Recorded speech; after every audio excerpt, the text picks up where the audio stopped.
সামনেই পুজো। আমি আমার রান্নাবাটিতে আজকে আমি কিছু রান্না দেখাবো। সেটা হলো আলু ফুলকপির তরকারি ষষ্ঠীর জন্য। সঙ্গে থাকবে লুচি। আমি একটা চারটে মাঝারি সাইজে আলু কেটে নিয়েছি, একটা বড় ফুলকপিও কেটে নিয়েছি। আমি এখন আগে জলটা বসিয়ে দিয়েছিলাম, আলুটা আমি দিয়ে দিলাম। এবার আলুটা আমি একটু ভাপিয়ে নেব। আলুতে নুন দিয়ে দিচ্ছি। এবার আলুটা আমার হয়ে গেছে। এবার আমি আলুটা তুলে নিচ্ছি।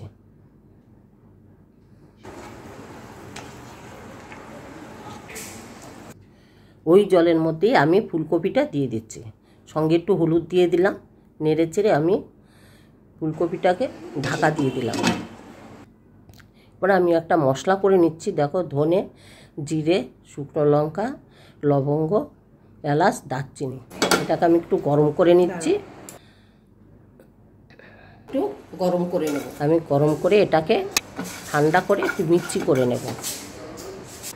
এখন আমার ফুলকপিটা ভাপানো হয়ে গেছে।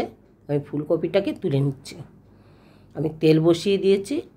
এবার আমি আলুটাকে ছেড়ে দিলাম। এবার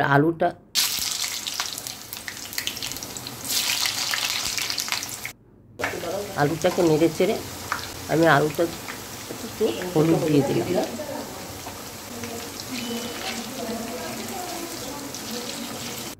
আলুটা নেড়ে চেড়ে আলুটা আমার ভাজা হয়ে গেছে।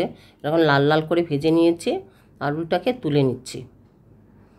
ওই তেলের মধ্যে ফুলকপিটা দিয়ে দিচ্ছি।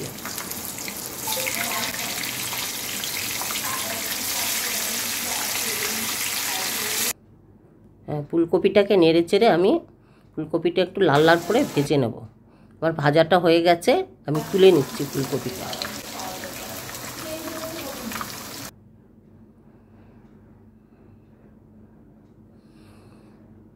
ওই তেলের মধ্যে আমি একটু জিরে, তেজপাতা ফোড়ন দিয়ে দিচ্ছি। এবার আমার মশলা করা ছিল টমেটো, আমি টমেটোটা দিয়ে দিচ্ছি।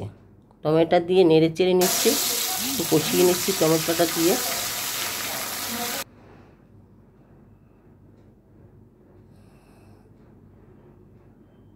এবার আমি আদা লঙ্কাটা দিয়ে দিচ্ছি। আদা লঙ্কা দিয়ে একটু, আর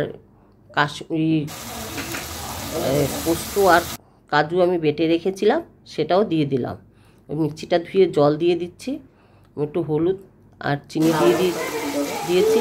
ওটার মধ্যে আমি একটু কাশ্মীরি লঙ্কার গুঁড়ো দিয়ে দিলাম।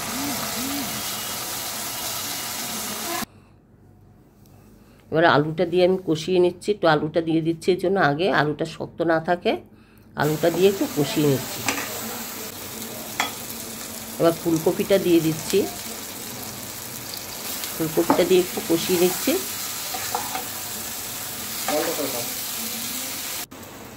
এবার আমি জল দিয়ে দিলাম।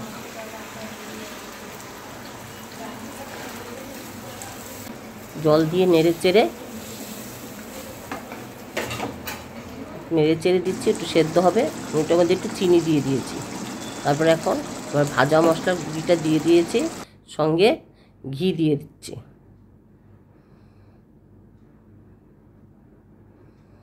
আমার রান্নাটা পুরো ফাইনাল।